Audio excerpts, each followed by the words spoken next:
So during this year, during the last half of the 4th grade, we will introduce English to the point that we can meet the state testing mandates and have a fully accredited school. So the surplus is not as large as it appears to be. When that building is moved in, and we have an October 21st, I believe, deadline or promise date on the delivery of the building, then we will put additional personnel into the building. We will equip the building, and we'll spend the money. Thank you.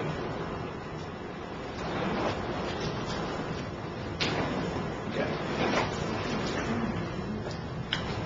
Is there a fix on that? Okay. Take the payback back so you Heritage Center can grow and prosper at some point.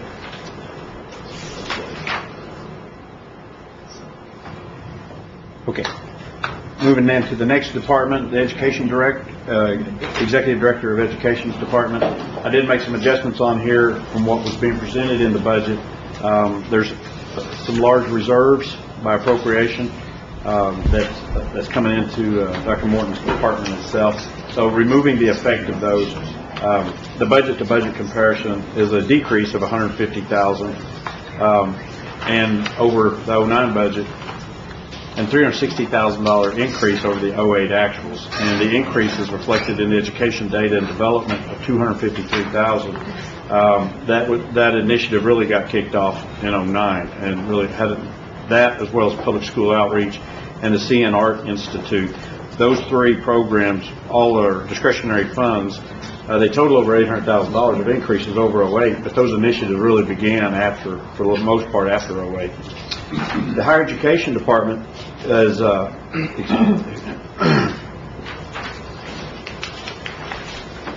Chairman. Oh, excuse me. Ms. Fisher. Sorry. I had asked Dr. Morton here a month or 2 ago to tell us how much it would cost to have a counselor in each of our areas, to counsel our students and get scholarships for them like y'all do at the Square High School. Did you ever come up with a figure? If we had counselors to visit in the public schools, actually, I think we are going to be able to cover that. Not with certified counselors, but with financial aid counselors. See, we've had 3 positions open in higher ed that we have not been able to fill. We're filling those now. We have 2 coming on early next week.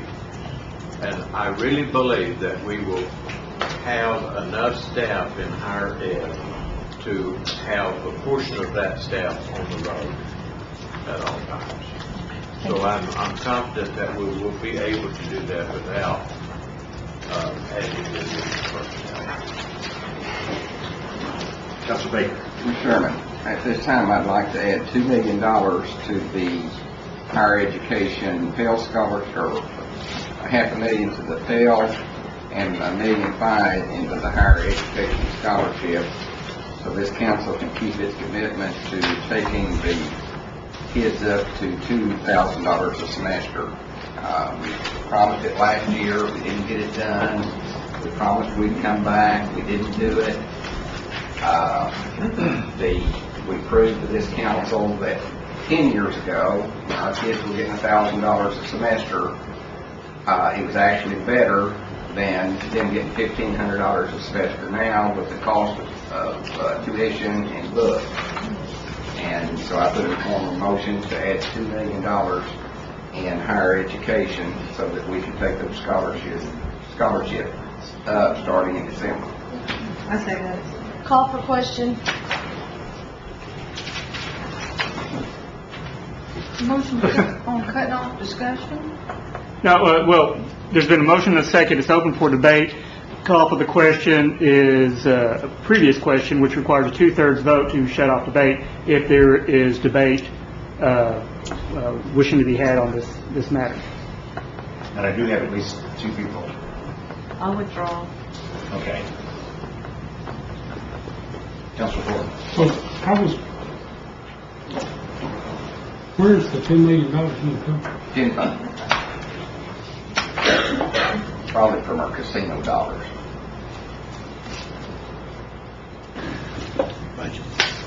Councilor Jordan. We thought we had this raised to $2,000 a semester last year.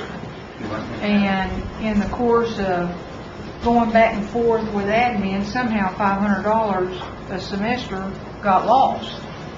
So I think we're only doing what we tried to do last year. And as you know, $1 today is not worth what it was 10 years ago. So basically, even at 2,000, we're still not where we were 10 years ago when we were giving the kids less money because of inflation. And I can think of no better place to put your dollars than education. If we educate these young people, they will never have a need to come back to this committee or to the nation as a whole to provide them any other services, because we have given them the method by which they will be able to take care of their family from that point forward.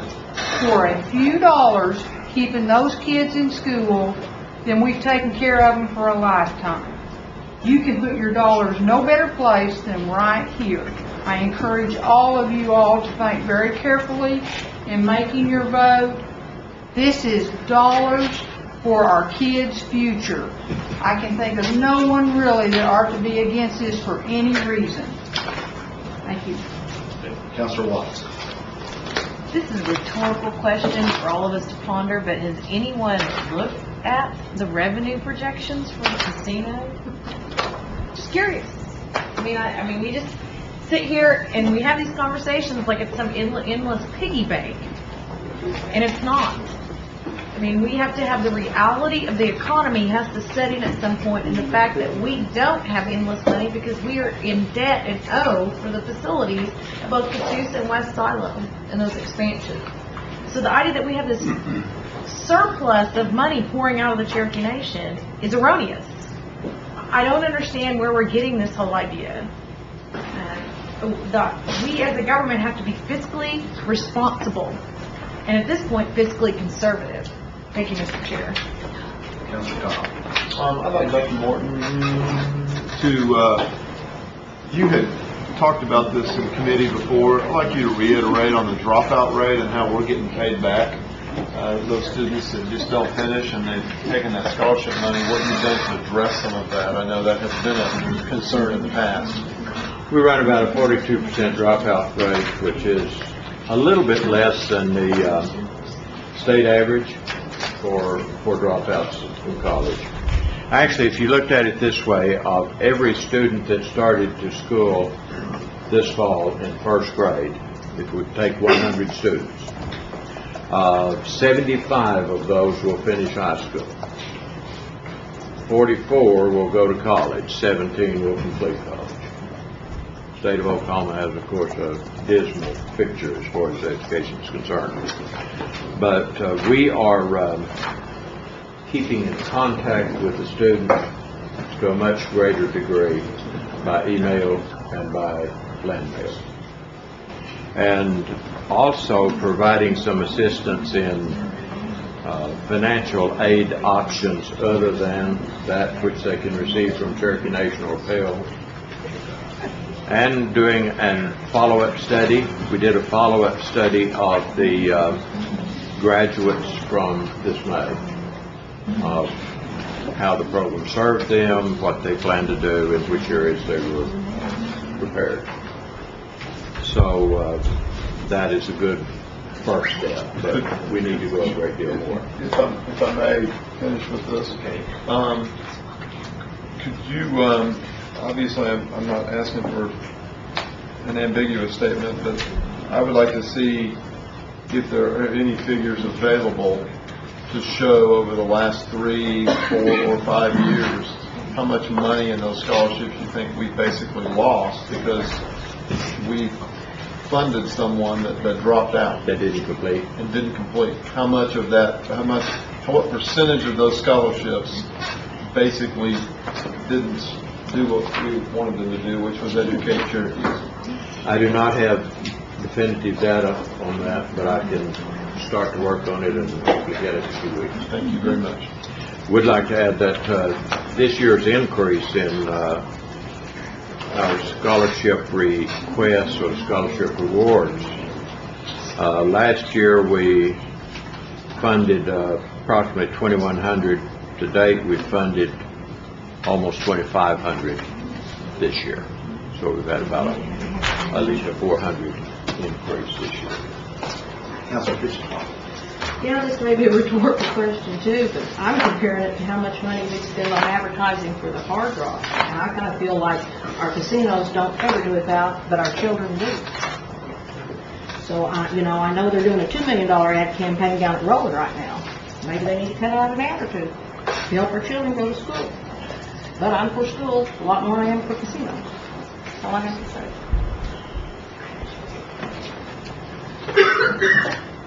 Okay, the motion is that we, the $2 million from the general fund with $500,000 to the Pell scholarships and $1.5 million to the higher education scholarships, to bring it up to $2,000 per student beginning with the December awards. Is that correct? Yes, sir. Yes. Can I tweak it just a little bit? I've got it at 2 million. Dr. Morton just said that we had 2,400. So I'm guessing I need to take it to 2.4 to cover the entire year. My second will allow that.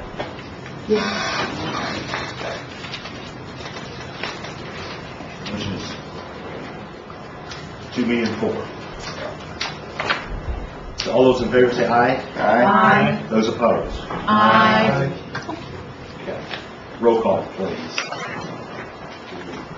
And a yes is $500 extra for each student. Is that correct?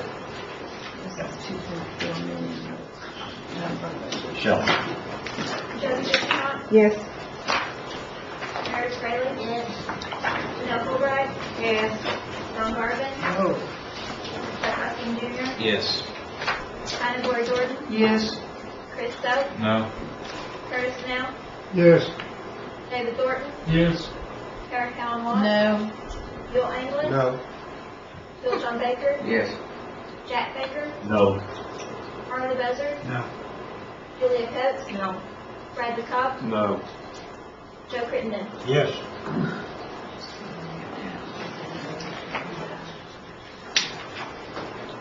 We have 9 yes and 8 no. Praise the Motion Lord. passed.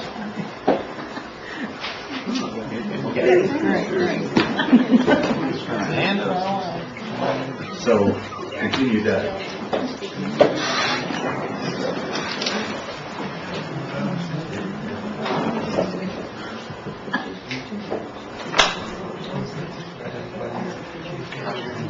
Moving to, the JOM program has a 10% reduction due to a special project budget that was removed out of the, reduced in the budget, and not hardly any variance compared to the prior year. That leaves the Learn and Serve program, which has a considerable decrease, as stated, which is a federally funded program. It's reducing its projected funding level for next year by about $250,000.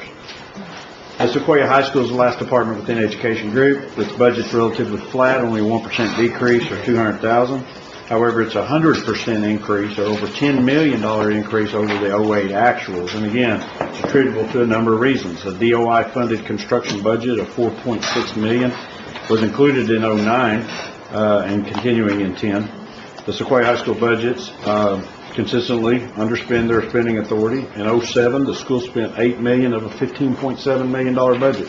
In 08, it spent $9 million of a $15 million budget, and it's projecting this year to spend $9 of a $20 million budget. Now, again, there is about a $5 million construction number that's in those figures.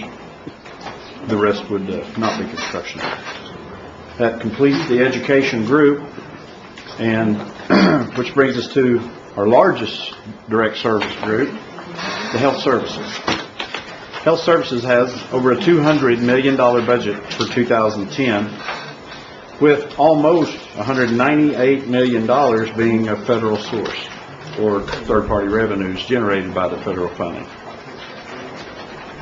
As you notice, there's a significant amount of $55 million projected to be unexpended this year. $10 million of that's related to WW Hastings. The diabetes program's projecting $5 million underutilization. The clinic, $6 million.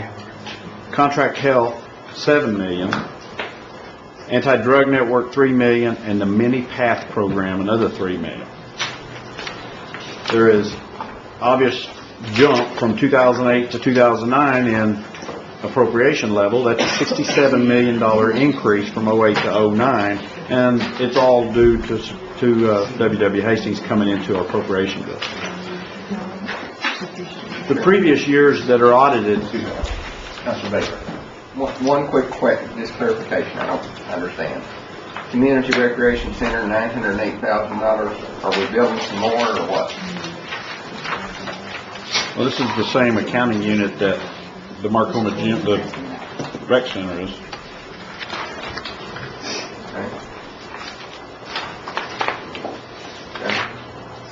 Is this for a new one or is this for operations? Can we have somebody come up and explain that to us? That's a operational budget for ongoing rec center. So it's not a construction. Could we have them explain it a little bit more? Ms. Ketcher? And keep in mind, this report, as we look at it, will not include any line items for capital expenditures. Again, the intent of this report is to provide you with operational budgets, not one-time CapEx. That's the reason the totals at the bottom may not agree exactly with the hard reports in the book, because I wanted to try to separate the capital budget from the operating. What are you looking at? The gym, Mark, the rec center. Mm-hmm. You have the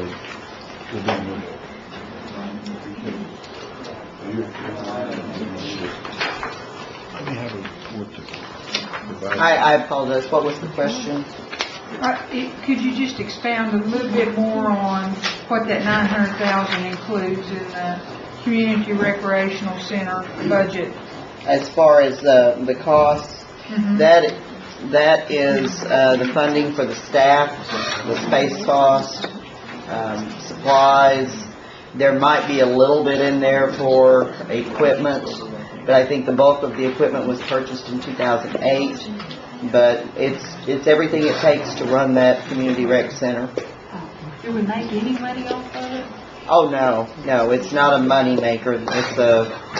It's a service to the community and to Cherokee citizens that here's a place where you can go and work out and develop more healthy lifestyles, and you don't have to pay a monthly fee if you're a Cherokee citizen or an employee of Cherokee Nation. And we are making some improvements, right? So that's somewhere else, capital improvements out there.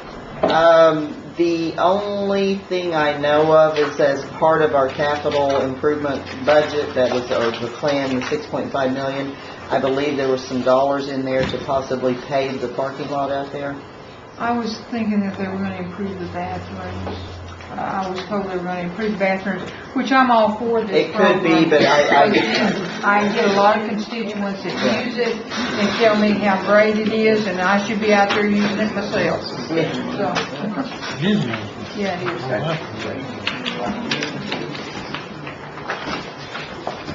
Ms. Fitching. Can you tell me how it costs $900,000 to run it?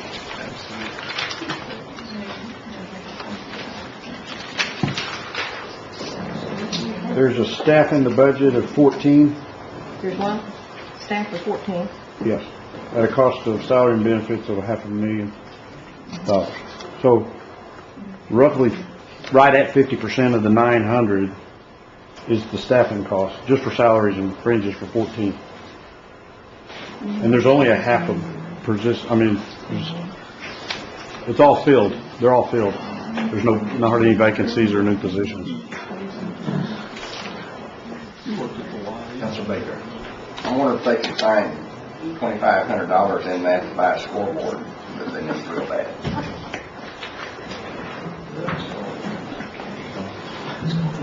Continue. You didn't ask me that. Sure.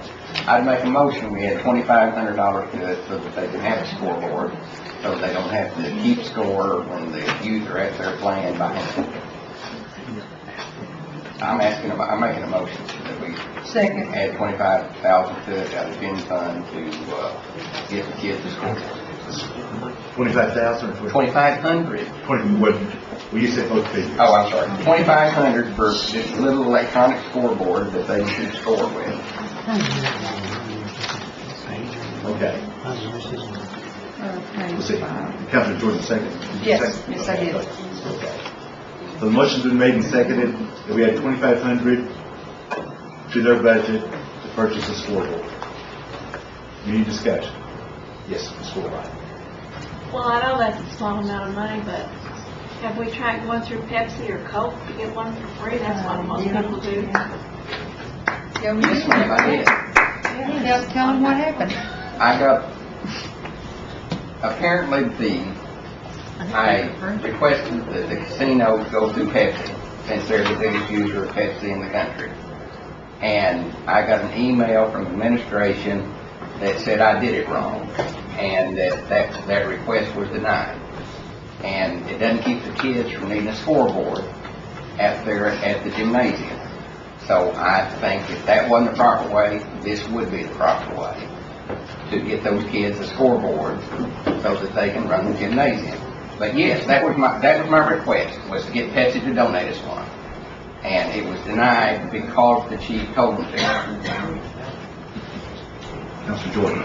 And the alternate plan, which y'all also shot down, was to use our community funds to get the scoreboards. But we don't have community funds, so we don't have the $2,500 to get the scoreboard for a building that is actually owned by Cherokee Nation. Okay.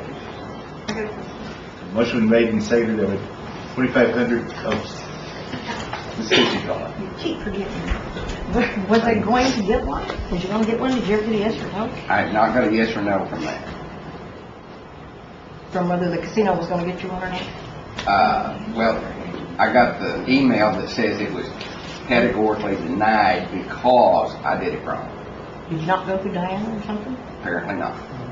And that's the only reason they denied you? Apparently. Like half the people on the council don't go through. Well, now the speaker sent one to Diane, an email saying, okay, if we did it right, does that mean we could get one? And I don't think we got an answer on that one either. Oh, it feels bad, Okay. Motion's been made and seconded. All in favor say aye. Aye. Those opposed? Aye. Okay. Roll call, please. Mary Bradley, No. Janelle Fulbright, No. Tom Marvin, No. Seth Hopkins Jr., Yes. Anna Glory Jordan, Yes. Chris Stokes, No. Curtis Snell, Yes. David Thornton, Yes. Eric Allen Lutz, No. Bill England, Bill John Baker, Yes. Jack Baker, No. Harley Buzzard, No. Julia Coates, No. Bradley Cobb, No. Joe Crittenden, Yes. Jody Fishenhoff, Yeah. Oh, yes. 7 yes and 10 no. Okay. Motion failed. Continue. Thank you.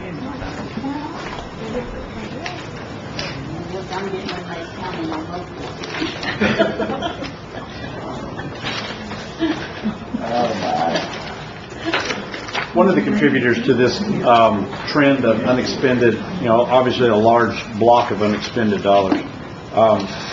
Keep in mind that these are IHS dollars that are carrying over from year to year for a variety of different reasons.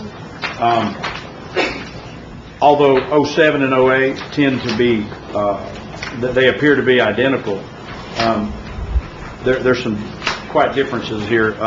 In 07, part of that 32 million, 10 million of it was the clinic construction accounts, whereas in 08 that same account had dropped down to close to 5.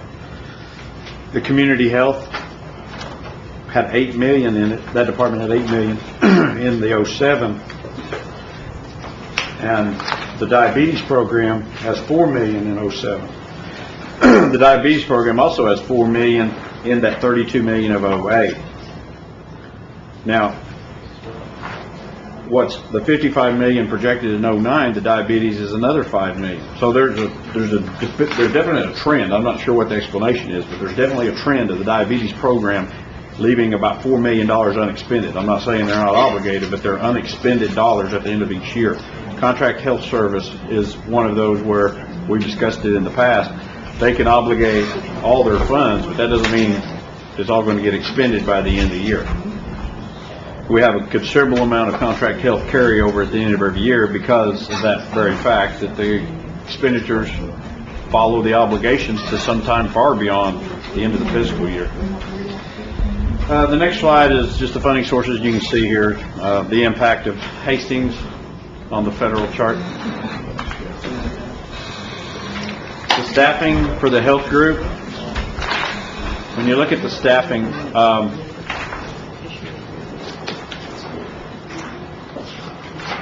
there's a relatively small amount of vacant or unexpended dollars at the end of '08 and '09, and then there's a big number there for 2010.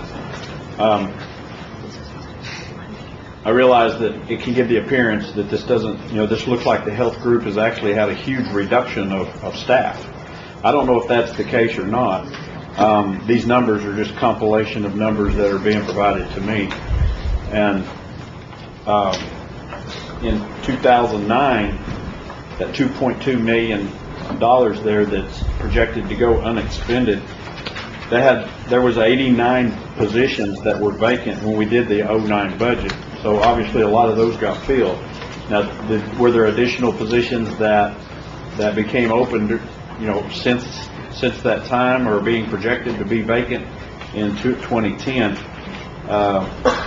This next slide will show you that something will work.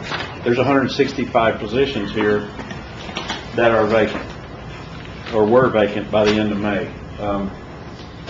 And let's see, but that was just Jim Thunder filling up those vacancies. All right, never mind. And 67 altogether new positions.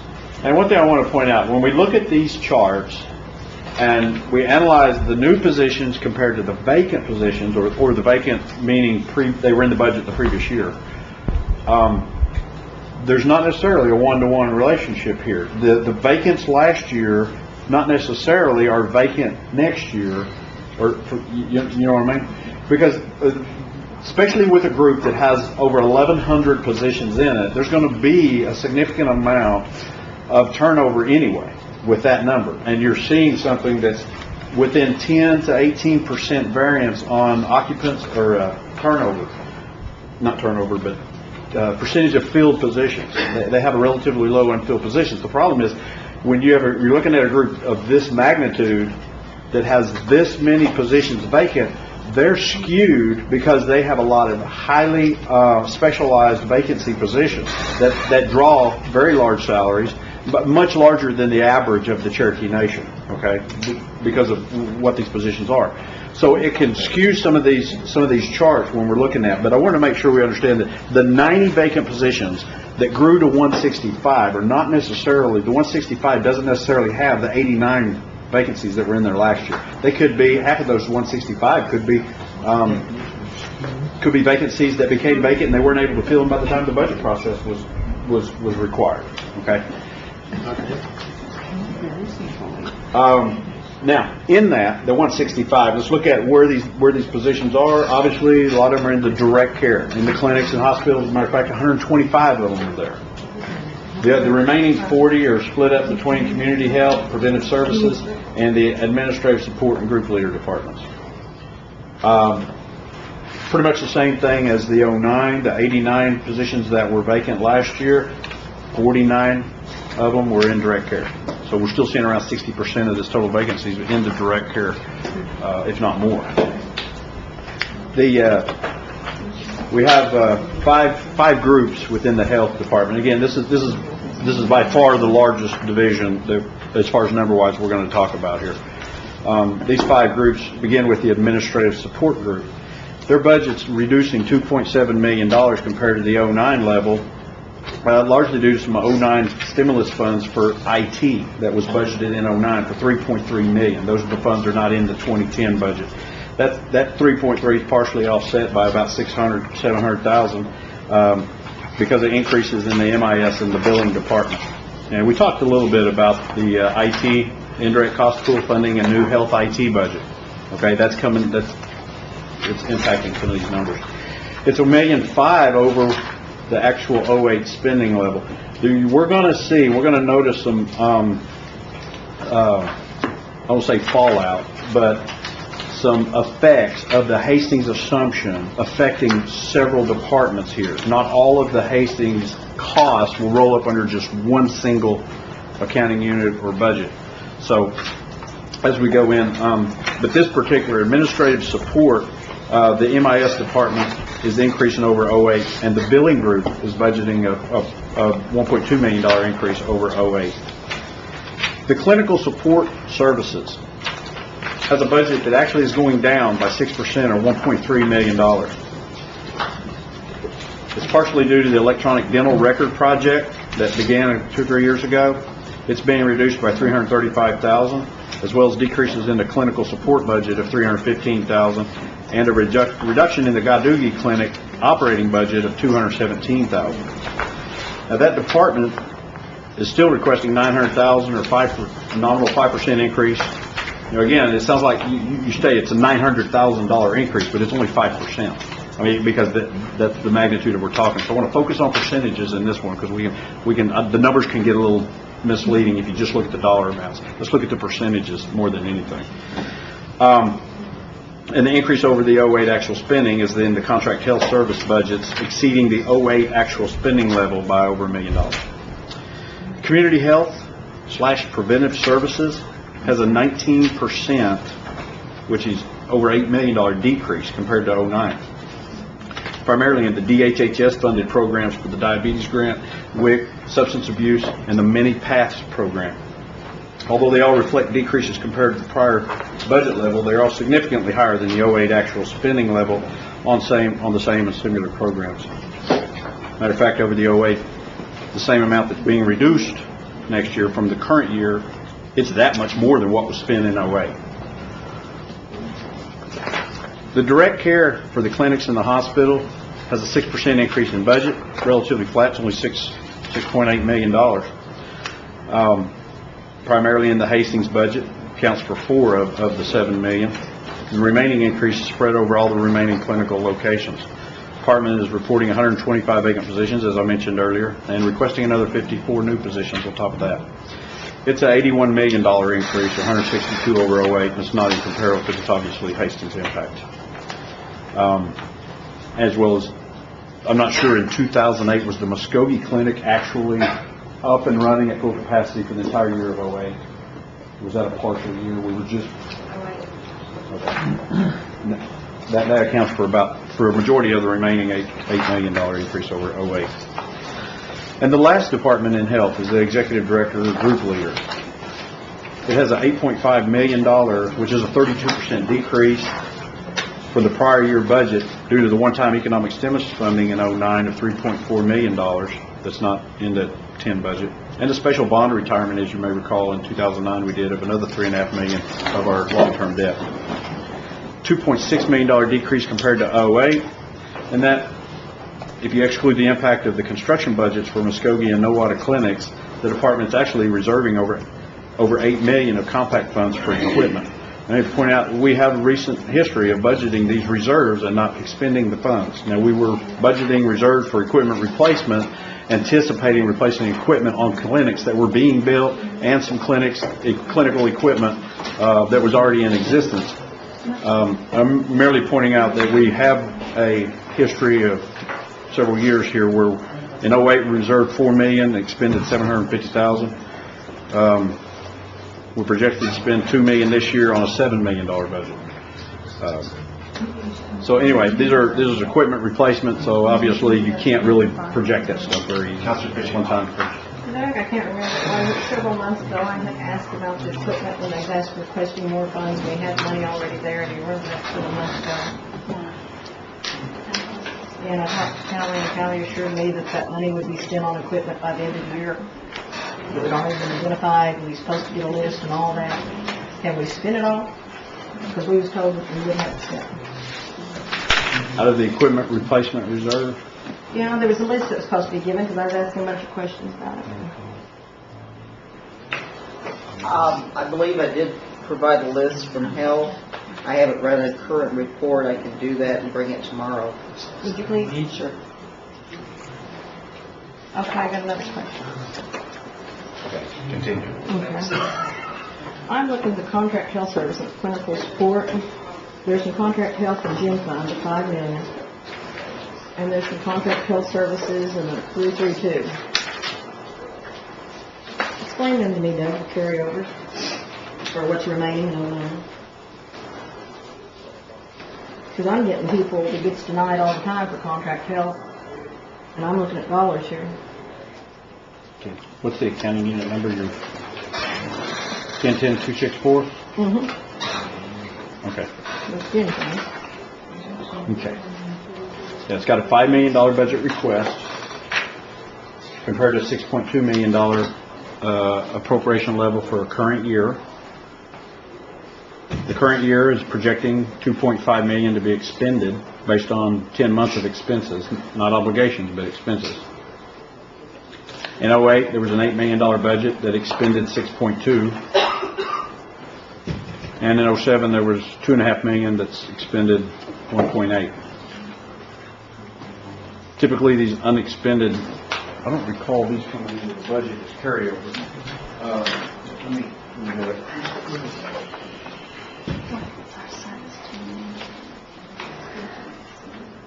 I'm still finding it easier than I was.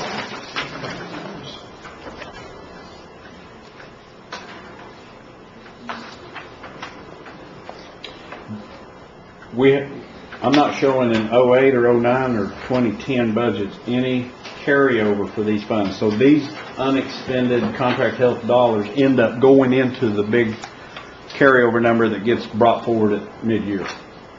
We haven't been earmarking that carryover in the past. Okay.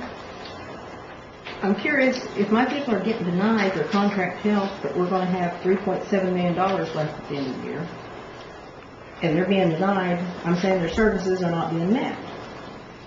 We had 1.7 year before. Can somebody explain that to me? Why would we deny people health when we have that much money? Well, I can partially answer that. There's as you're aware, there is an obligating process for awarding contract health service to a patient that has to go out to a third party, receive the treatment and care for that.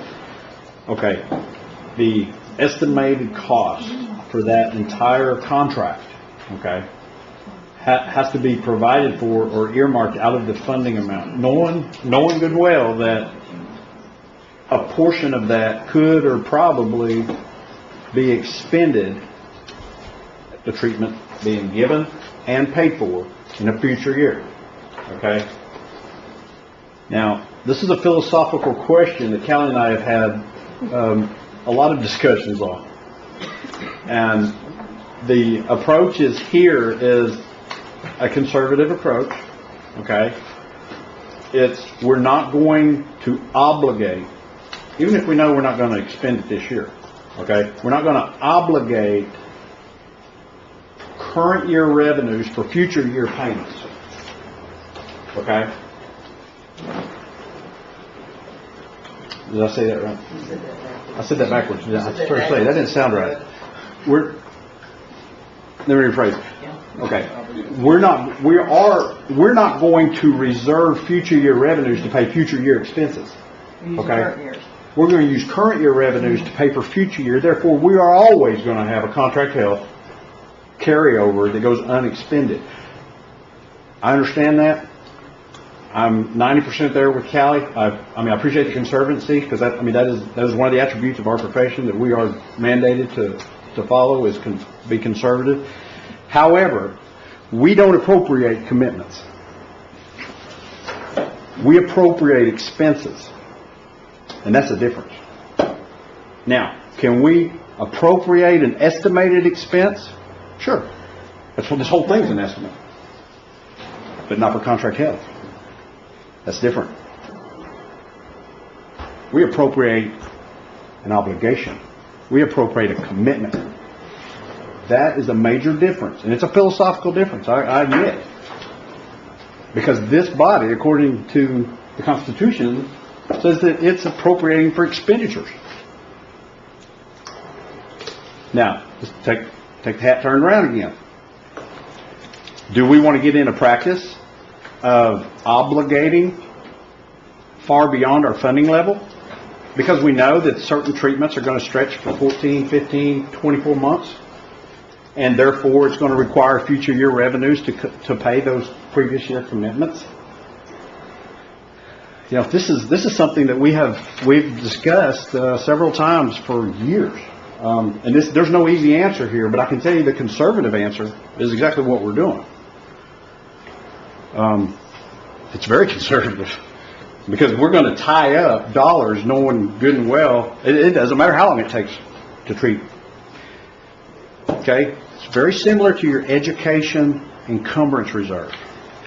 That reserve was created to ensure that a commitment to students that are in the program, if something happened to our revenue flow, our funding, there is money set aside for future obligations that will get them out through graduation and not leave them hanging at juniors or sophomores. Okay, it's the same philosophy, just for a separate program. But you see the similarities in the methodology. It's a conservative practice. I don't know a good answer for it because there's going to, there's going to be a subjective calculation, maybe an actuarial type at best, that could tell us if we've got a $10 million contract health budget, how much are we actually going to expend to the contracted providers by September 30th? I mean, that would be, there would have to be an estimate, right? Well, that's the amount of money that would have to be tied up if we did that, and the rest of it could be obligated for beyond. It's trying to appropriate money for current year expenses that we're, there's no guarantee that the future year revenues are going to be there to pay those future year bills, basically. That's why the conservative methodology is taken. Okay. Callie, do you have anything you want to add? You agree, disagree, or? I don't know, I fell asleep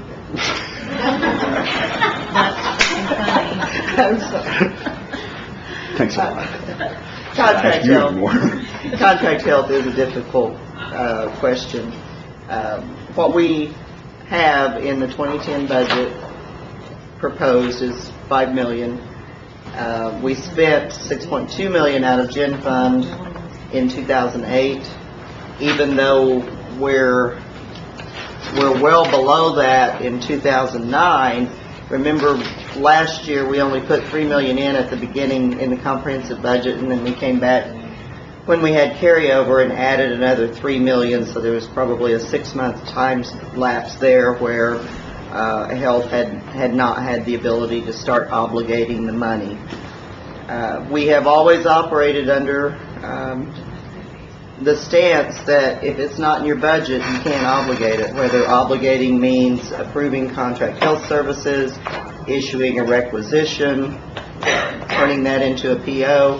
Even though we don't quote budget based on obligations, I know of no other way to manage our budgets, especially in some of these areas where it's very difficult to know what time span that service will be provided over. We have gotten a lot better in the last 2 or 3 years in estimating our contract health costs, and also doing an accrual at year end to make sure that we are pulling into the current year the costs that belong with this year. Amy Sams, I think most of you know, has done a lot of work on that, and she does a lot of reports out of the RPMS system so that we get an accurate number at the end of the year.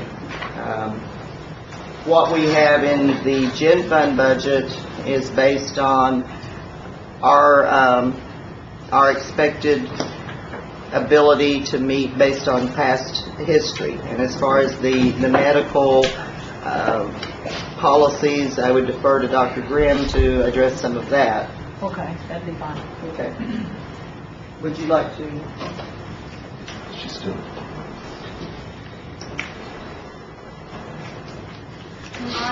On the unobligated funds right now, it's showing we have in the, from Gen Fund, 3.7, and that's a little bit misleading because there actually are obligated, and we expect by the end of this fiscal year, by the end of the month, we have obligated all $6 million. So, you know, right now for the Gen Fund, we're paying for cancer, dentures, eyeglasses, medical emergency assistance program.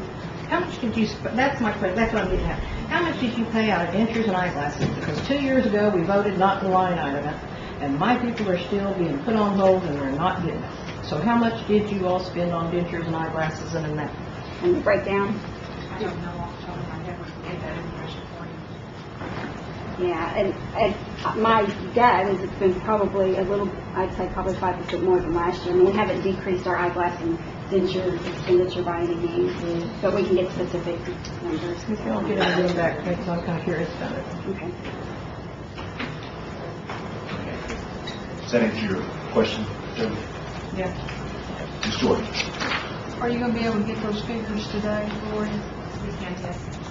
Okay, I'm gonna hold it. What time period were you looking to the last few? Last year, the year before. Since '07, since we took it out of the specific line item, if you would get those figures for 07 and 08. '07 and '08, and can we take a break? Yes. We'll take a, 10? I just want to make a question or a comment.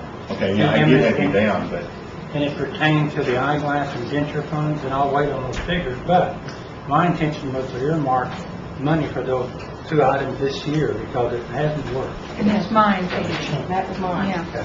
All right, we'll wait. okay, a 10-minute break.